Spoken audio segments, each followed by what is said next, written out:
Ngasidi paneer thongse mayam yengminarasi. Paneer sida leire si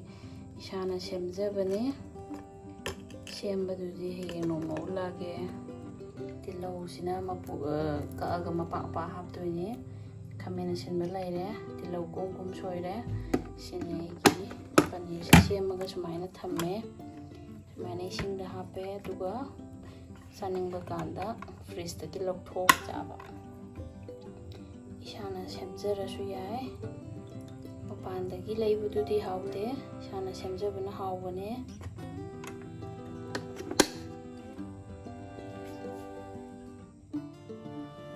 aina paneer se isa gi pamba size ta kakpiro sigi kitang sina aina horen jang loira kanda kitang sitlaga hapsin hapage aduga horen mahi gi takhai ganda su kitang haptoine buko aduga isana pamjaba size ta dum kakpiwa yai ko chawgera pikkera dum minute 10 guma khatang marinate tause si marinate tauringaida aigi gravy oigadaba machal singdu ngohousi ko si thammingaida sina morok machu leire ko kitang duga sina thum leire duga tonarani sida champra kitang sumjinbirasu yai ko sigi simla mirse kaino angangba sangba hangapan loin hape yai ko aduga haptragasu yai aina si hapase yam haweba aduduna ai hapchabani aduga si kak isisu dum isagi pamba shape ta square ka kera round ka kera kari ka kera adum kakning bomong da dum kakpiro aigidi maina triangle gi type ta sumaina kakpase main ka age to sumaina kaktragasu yai aduni si sina fry tawraga thamdoine ba half fry tawraga thamdoine ba si sina aduga horen kona hapdoine aduga capsicum ka aduga tilau muka ase tilau si masung mari taraga khoigi ka ani aduga magi maka singsi lokthokpi ba hai tare ko aduga tawraga thamdoine sigise yengase aduga leire kakpa loire aduga paneer do kitang khoigi brown haifet sahanjebako maina tawbo makti nattaba thaw kitang hairaga magi machum jingdo paneer da ising yawbo machum jingdo kangsilanba hai tare ko duna haifetang golden brown sahanba hai tare shallow fry tawbiraga sisi mahi ni thoise paneer gi isinggi saruk ko adu sisi isinggi saruk sima sama tongda kangjagine ba duga makha singse apsin baga onbi ganu ko apsin baga olagadi kai bagi chang yam wang leyeba aduna nga tang magi maning jimulamani hai ganda brown kitang saramani hai ganda onbiu natraga di kai doine toiraga di haute aduga yamudan basi ade munmangra di amuk kan doine paneer se ren chaba kanda thot lauroi thaba yarani maina haket brown kitang sasadan bewani da toiraga di hawe ko sigi potse tawdraga siyai skip taw thoga siyai ko aduga kitawuna di kitang hawe ai gi taste ni ko aina hawe na khamjaba duni mayam thongse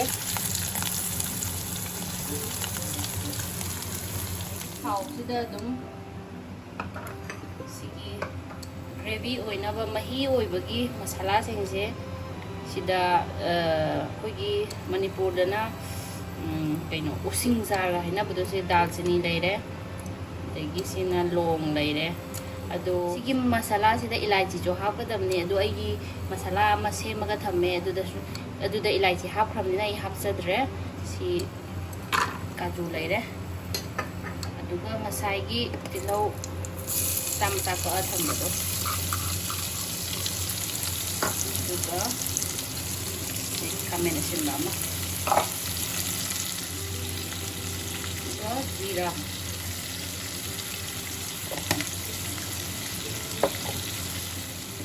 ꯃꯨꯟꯅꯕ ꯉꯧꯒꯗꯕ ꯅꯠꯇꯦꯀꯣ ꯉꯥꯛꯇꯪ ꯁꯨꯝ ꯄꯠꯊꯍꯟꯕꯒꯤ ꯋꯥꯅꯦ ꯃꯥꯒꯤ ꯃꯅꯝꯁꯤꯡꯗꯣ ꯇꯤꯜꯍꯧꯒꯤ ꯑꯗꯒꯤ ꯈꯥꯃꯦꯟ ꯑꯁꯤꯟꯕꯒꯤ ꯃꯥꯒꯤ ꯃꯅꯝ ꯑꯃ ꯂꯩꯗꯅꯀꯣ ꯑꯗꯨ ꯃꯅꯝꯗꯣ ꯂꯧꯊꯣꯛꯄꯒꯤ ꯋꯥ ꯈꯛꯇꯅꯤ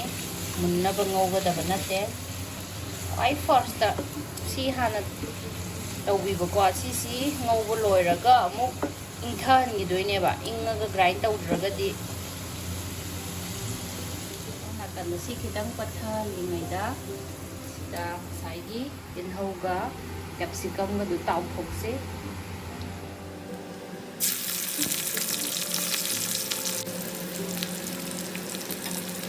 ꯃꯨꯜꯂꯦ ꯌꯥꯔꯅꯤ ꯈꯥꯃꯦꯟ ꯑꯁꯤꯟꯕꯁꯤ ꯇꯣꯏꯔꯦꯕꯀꯣ ꯑꯗꯨꯅ ꯃꯨꯊꯠꯂꯒ ꯏꯪꯍꯟꯈ꯭ꯔꯁꯤ ꯒ꯭ꯔꯥꯏꯟ ꯇꯧꯅꯕ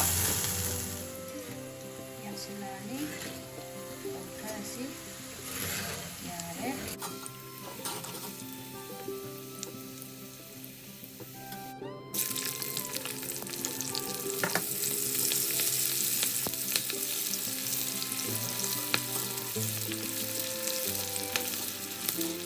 ꯌꯥꯔꯅꯤ ꯌꯥꯝ ꯀꯥꯅ ꯇꯥꯎꯒꯗꯕ ꯅꯠꯇꯦ ꯈꯤꯇꯪ ꯈꯛꯀꯤ ꯋꯥꯅꯤ ꯑꯩꯈꯣꯏꯒꯤ ꯆꯤꯂꯤ ꯆꯤꯛꯀꯟꯒ ꯇꯧꯕꯗ ꯍꯥꯞꯄꯗꯣ ꯑꯗꯨꯒꯤ ꯁ꯭ꯇꯥꯏꯜꯗ ꯋꯥꯅꯤ ꯌꯥꯝ ꯀꯥꯅ ꯅꯠꯇꯦ ꯃꯍꯤꯒꯤꯗꯃꯛꯇ ꯁꯦꯝꯃꯁꯦ ꯒ꯭ꯔꯦꯚꯤ ꯁꯦꯝꯃꯁꯦ ꯏꯪꯉꯦ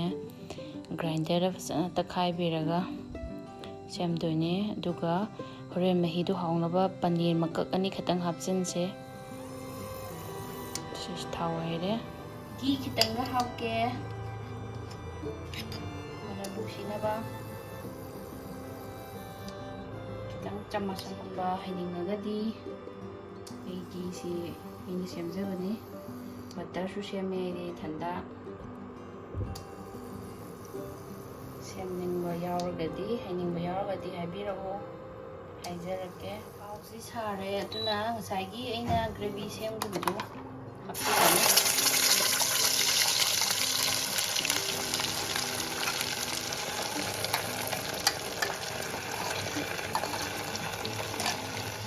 ꯍꯩꯔꯒ ꯇꯦꯡꯁꯤꯟꯁꯤꯀꯣ ꯌꯥꯝ ꯍꯩꯕ ꯅꯠꯇꯕ ꯃꯍꯤꯅ ꯀꯣꯟꯅ ꯍꯥꯞꯁꯦꯕ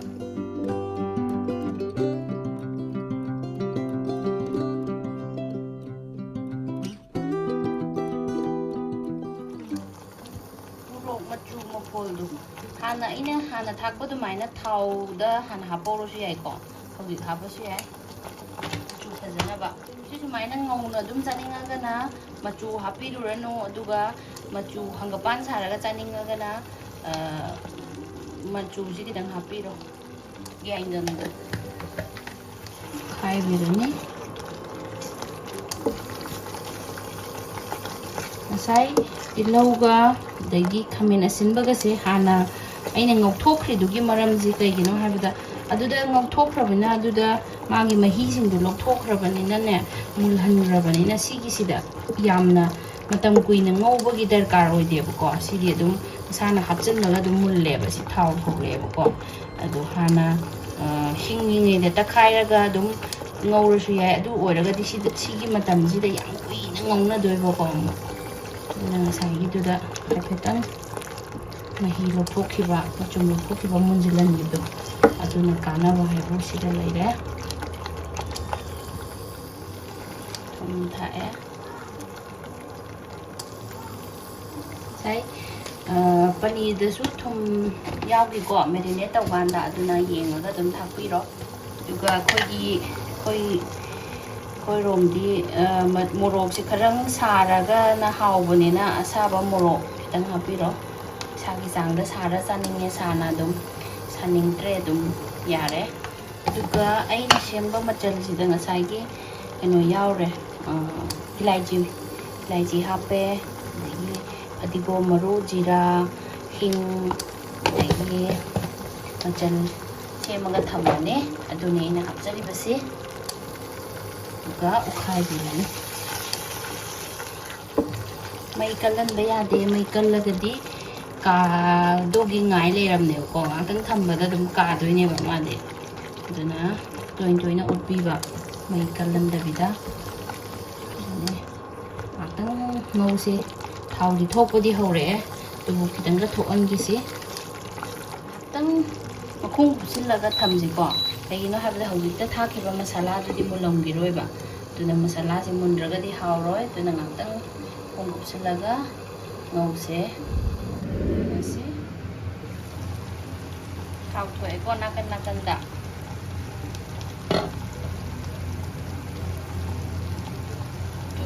thau ko ure ko sumaina thon biyo ko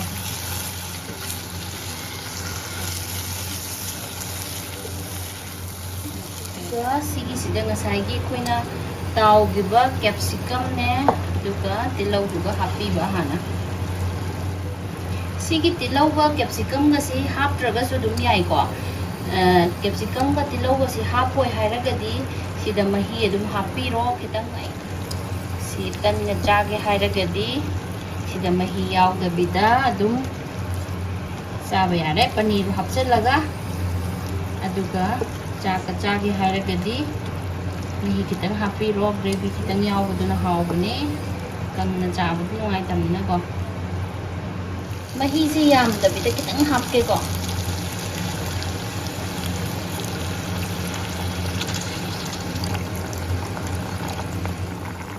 mahi se yam da bida kitang hape aduga mahtang sawansi chum odpi ugo natragadi ngasagi aina paneer gravy gi da kitang takhairaga hapkidana ko adiduna akoigi keno se kasin bane ba aduna toina odpidraga de mai kalan na so kalan lagadi kasin leba sini aina thamme se sise koigi sangongi mapram do ne ba ai cha sing ji sangor mapram yawade thakte bu ko aduna aina sigisi thaktabdu hundok tau saruk bude na kanaba lawbane sangor mapan makhai se lawkhatlaga sida dum thambiba sida sumaina fridge manungda container amda hapaga thambire aduga sise yamakanda aina butter semningaga na sumaina semaga thamme si butter ni ko homemade butter aduga sidagi amu butter si yamhallaga na aina ghee semba ngasai gi do butter si yamhallaga na tu aina ghee semaga thamba se sumaina tawe masi yarani ko ngasai gi cream duni ko aina chama sama lawthok sare sigi sumaina thidlani thidlaga koi gi market ta yonba keno do food cream haibado aduido market ki dudi kamain sage ge do gi khangde dana ko aduna akoina semjaba food cream ni kai best tai ko sumaina happy si haptraga su yai ko paneer hapchalase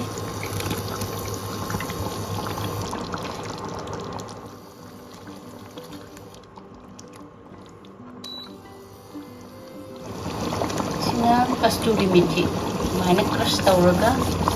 hapirane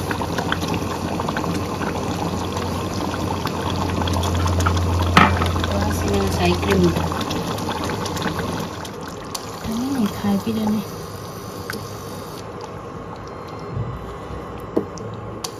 adigom thakse lage sida khara loire chaka char se yare tan ga char se yare tandoori ga char se yare ready Oliver hojik tan haurini Amon thok na ro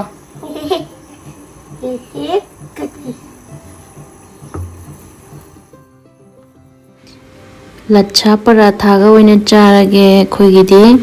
aduna lacha paratha se khoigi bayana hobush yam hawe aduna ma oina hawalage Oliver si su ma su tan hawdoine na tawrisi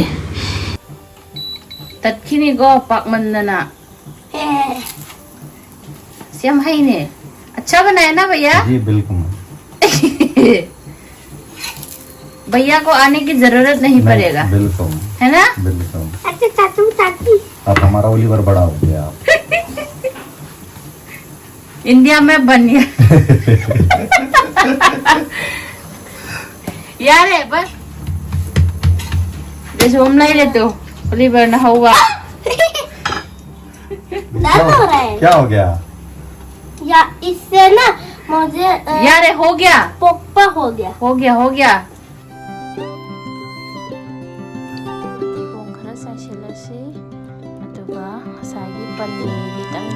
ꯑꯗꯨꯅ ꯀꯗꯨꯀꯁ ꯇꯧꯔꯁꯤ ꯑꯗꯨꯒ ꯂꯣꯏꯔꯦ ꯆꯥꯕ ꯌꯥꯔꯦ